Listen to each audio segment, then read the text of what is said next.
তো আজকের আমি একটা হেলদি ব্রেকফাস্ট রেসিপি আপনাদের সঙ্গে শেয়ার করব। তো এর জন্য আমি নিয়েছি আমার ঘরে যা সবজি ছিল, বাঁধাকপি, গাজর, কিছুটা বরবটি ছিল, পেঁয়াজ, আদা রসুন কুচি, লঙ্কা কুচি, আর একটু চিকেন ছিল। তো চিকেনটাতে আমি একটু সয়া সস, গোলমরিচ, লবণ, একটু সামান্য হলুদ দিয়ে এটা ম্যারিনেট করে নিয়েছি। কড়াতে খুব একদম অল্প সামান্য তেল দিয়েছি, দিয়ে চিকেনটা দিয়ে একটু নাড়াচাড়া করে নিয়ে সবজিটা দিয়ে দিয়েছি। সবজিটা একদম লো ফ্লেমে একটু নুন, একটু হলুদ দিয়ে সামান্য নরম করে নিয়ে তারপরে দিয়েছি চাট মশলা।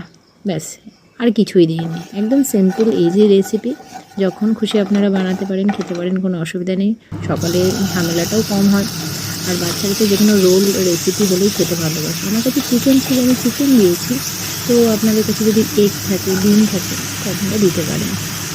ওইদিকে আমি আটাটাও মেখে নিয়েছি। আটাটায় আমি দিয়েছি নর্মাল গমের আটা, তার সঙ্গে একটু বেসন দিয়েছি সম পরিমাণ প্রায়। তো ওটাকে একটু জোয়ান আর একটু লবণ দিয়ে ভালো করে মেখে নিয়েছি। তো যেমন আমরা রুটি করি সেভাবেই রুটি করেছি, করে তার উপরে আমি একটু সস দিয়েছি। আপনাদের কাছে যেমন সস অ্যাভেলেবেল থাকে, যেটা আপনারা খেতে বা আপনাদের বাচ্চারা খেতে ভালোবাসেন, সেভাবে দিয়ে নেবেন। দিয়ে তারপরে ওই যে সতে করে রাখা সবজিটা, চিকেনটা দিয়েছি। তো আমার কাছে কিছুটা কর্নও ছিল, আমি শেষে একটু কর্ন দিয়েছি। কর্নটা খেতেও ভালো লাগে। তো এভাবেই রোলের মতো র্যাপ করে নিয়েছি।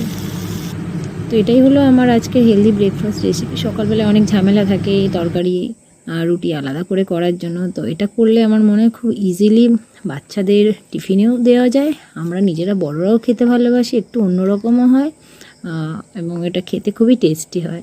তো আমি আশা করব আপনারাও বানাবেন, খাবেন এবং আপনাদের সময়টাকেও বাঁচাবেন।